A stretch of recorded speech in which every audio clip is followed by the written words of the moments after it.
Hi ladies, I wanted to share some tips with you about how to avoid weight gain on a plant-based diet. So that's the trend now. Everybody's going on a vegan diet or a plant-based diet.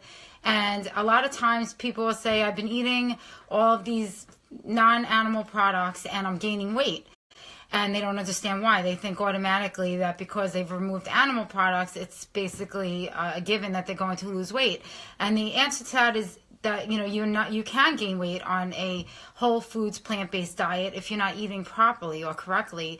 What a lot of people don't realize is that they tend to overeat on very high calorie foods, and they don't realize that at the end of the day they're just ingesting more calories than they were before. So it's not that the animal products are preventing weight gain or that the plant-based products are causing weight gain. It's just that they're eating too many calorie dense foods. So I'm going to point out some of the ones that are really the culprits in my mind, in my experience with my clients. So the first one I want to bring out to you are nuts. Almonds, I know that they're very healthy for you and they're delicious, and we love almonds, we love almond butter, but in very small amounts. So if you think you can sit down and just like eat almonds like you're eating popcorn, you can easily go over your caloric expenditure for the day by eating too many nuts. And that will include nut butters, peanut butter, almond butter, cashew butter, seeds, flax seeds, things that are, these nuts and seeds that you're putting in all of your meals can add up the calories more than you would imagine. So just to show you, this is a quarter cup is 180 calories. So if you're trying to lose weight, if you measure out what a quarter cup looks like, you can do that in you can eat that in like 30 seconds. So just be mindful of how much you're eating. I would suggest keeping your fat, your added fats like almonds to a very small amount in your diet.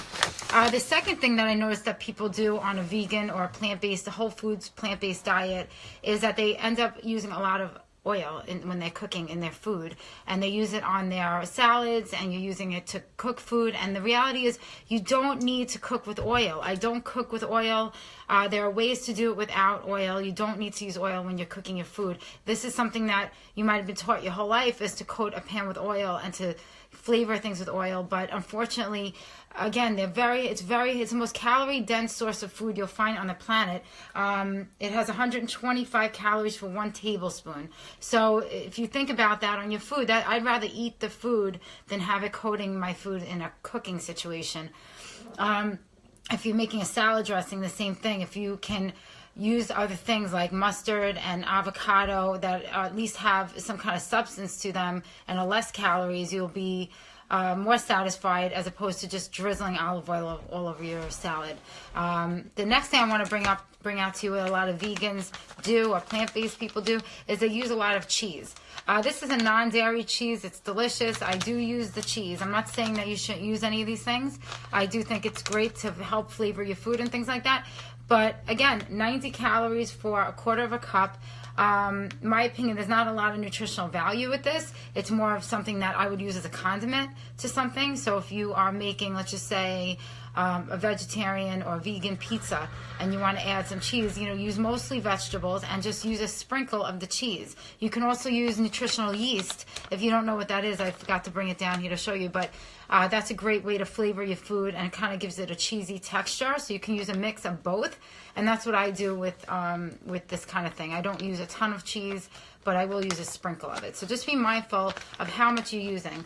The next thing I want to bring up, which goes along with the olive oil, is coconut oil. People think because they're using coconut oil that it's healthier, and the reality is it's no healthier than using olive oil.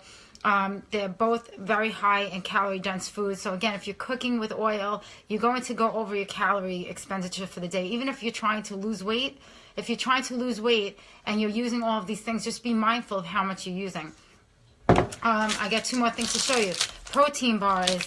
People don't know what to eat when they're on a plant-based diet because they're lacking in education on how to eat properly. So they'll turn to processed foods.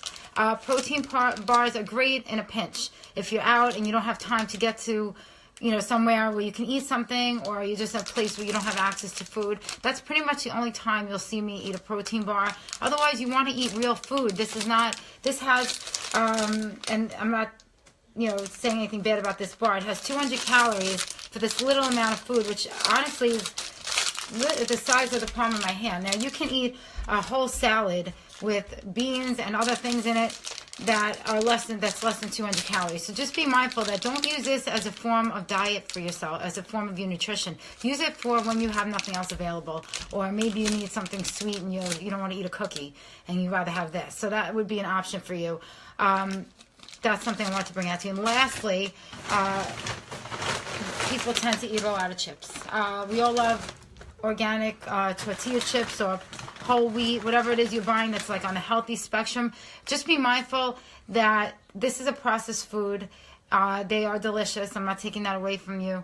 But again, it's small amounts. So if serving claims 140 calories for 11 chips, so if you want to have 11 chips and that's all you're going to have for that day, that's okay. But typically, people are eating more than that. And it's a processed food, so it doesn't have a large place in your diet. And that's why, you have to be careful with these foods. So what I want to bring out to you today is just be mindful of what you're putting in your mouth. Make sure it's real food. There's, lots of greens in there, lots of nutrition, and pull back on the excess cheese, non-dairy cheeses and oils in your food. What I do want to tell you at the end of this, I'm going to finish up now, is my plant-based program is live on my website. So if you want to do a plant-based diet and you don't really know how to start, you don't know how to manage your diet and where the food groups are going to go and how you're going to transition, or it's something you just want to try to improve your health, if you want to improve your cholesterol and lose some weight, get your energy back, reduce inflammation, this is a great program for you. This is for people that are new to a whole foods plant-based diet and they want to give it a try. So it's a 30-day program. It's only $69. You have my coaching for the 30 days of your program, and it will change your life. It's something that I think everyone should try, or at least adopt some habits from it and take them further in your life after that. So if you're interested in that, you can go to my website at purefitwomen.fit. And if you want the program details are on the website. And also, if you want to email me with questions, my email is amandapurefit@gmail.com. Thank you very much and have a good day.